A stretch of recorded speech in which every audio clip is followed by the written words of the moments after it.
വാഹനപ്രേമികൾ ഒരിക്കലും മറക്കാത്ത ഒരു വാഹനമാണ് മാരുതി 800. സ്റ്റോക്ക് കണ്ടീഷനിലുള്ളതും രൂപമാറ്റം വരുത്തിയതുമായ ഒട്ടേറെ 800കൾ തലമുറ വ്യത്യാസമില്ലാതെ ഇന്നും കൊണ്ടു നടക്കുന്നത് ഈ ജനപ്രീതിയുടെ തെളിവ് കൂടിയാണ്. എന്നാൽ ഈ വാഹനത്തിന്റെ പിറവിയിൽ ഉണ്ടായിരുന്ന മാരുതി 800 താൽക്കലിനെ കുറിച്ചുള്ള റിപ്പോർട്ടാണ് ഇനി.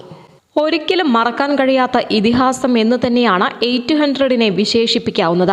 മാരുതിയുടെ ഈ കുഞ്ഞൻ ഹാച്ച്ബാക്കിന്റെ സ്ഥാനം ഓരോ ഇന്ത്യക്കാരന്റെ ഉള്ളിലും ഇന്നും വലുതാണ്. എന്നാൽ മാരുതി 800ന്റെ പിറവി ഉൾപ്പെടെ ഈ വാഹനത്തെ സംബന്ധിച്ച ചരിത്രപരമായ ചില കാര്യങ്ങൾ പലർക്കും അറിയണമെന്നില്ല. മാരുതി 800ന് തൽക്കാൽ എന്നൊരു വേരിയന്റ് ഉണ്ടായിരുന്നു. താങ്ങാവുന്ന വിലയിൽ സ്വന്തമാക്കാവുന്നതും വലിയ തോതിൽ ഉൽപ്പാദിപ്പിക്കുന്നതുമായ ഇന്ത്യയിലെ ആദ്യ കാറായിരുന്നു മാരുതി 800. ഈ കാരണങ്ങളാൽ ജനപ്രീതി നേടിയെടുക്കാൻ 800ന് അധിക കാലം വേണ്ടി വന്നില്ല. ഉൽപാദനത്തെക്കാൾ കൂടുതലായിരുന്നു വാഹനത്തിന്റെ ഡിമാൻഡ്. ഇത് ഡെലിവറി സ്വീകരിക്കാൻ വലിയ കാത്തിരിപ്പാണ് 80കളിലും 90കളിലും ഉണ്ടായത്. ബുക്ക് ചെയ്ത ശേഷം 800 സ്വന്തമാക്കാൻ മാസങ്ങളോ വർഷങ്ങളോ കാത്തിരിക്കേണ്ടി വന്നിരുന്നു. കാത്തിരിപ്പ് നീണ്ടതോടെ കരിഞ്ചന്തകളിൽ മാരുതി 800ന്റെ ബുക്കിംഗ് വിൽക്കാനും ആരംഭിച്ചു. നേരത്തെ വാഹനം ബുക്ക് ചെയ്തവർ കൂടുതൽ പണം വാങ്ങി ബുക്കിംഗ് മറിച്ചു വിൽക്കുകയായിരുന്നു. തുടർന്നാണ് തൽക്കാൽ വേരിയന്റ് എന്ന ആശയം കമ്പനി ആവിഷ്കരിച്ചത്. 1989-90 കാലയളവിലായിരുന്നു ഈ വേരിയന്റ് വിപണിയിലുണ്ടായിരുന്നത്. ഹിന്ദിയിൽ ഉടൻ എന്ന അർത്ഥം വരുന്നതുകൊണ്ടാണ് തൽക്കാൽ എന്ന പേര് മാരുതി ഉപയോഗിച്ചത്.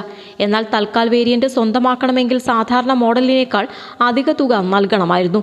അന്ന് ഏകദേശം 50,000 രൂപയോളമാണ് അധികമായി തൽക്കാലിന് നൽകേണ്ടി വന്നത്. മെക്കാനിക്കൽ ഉൾപ്പെടെ സ്റ്റാൻഡേർഡ് 800ൽ നിന്നും വ്യത്യാസങ്ങളൊന്നും തൽക്കാലിന് ഉണ്ടായിരുന്നുമില്ല. തുടക്കത്തിൽ തൽക്കാൽ വേരിയന്റ് സ്റ്റാൻഡേർഡ് മോഡലിൽ മാത്രമായിരുന്നു ലഭ്യമായിരുന്നത്.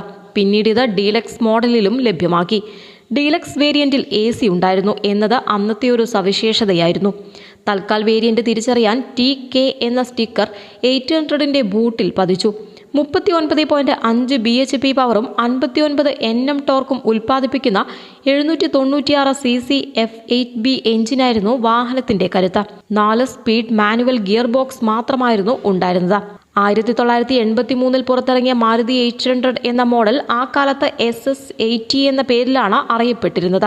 796 cc 3 സിലിണ്ടർ കാർബുറേറ്റഡ് എഞ്ചിനായിരുന്നു ഈ വാഹനത്തിൽ നൽകിയത്. പിന്നീട് എഞ്ചിനിൽ ഫ്യൂവൽ ഇഞ്ചക്ഷൻ സാങ്കേതിക വിദ്യയിലേക്ക് മാറി. ഒടുവിൽ 2014 നിർമ്മാണം അവസാനിപ്പിക്കുന്ന കാലഘട്ടത്തിൽ 796 cc F8D എഞ്ചിനായിരുന്നു മാരുതി 800ന്റെ ഹൃദയം. ന്യൂസ് ഡെസ്ക്, സെഡ്കോ ന്യൂസ്.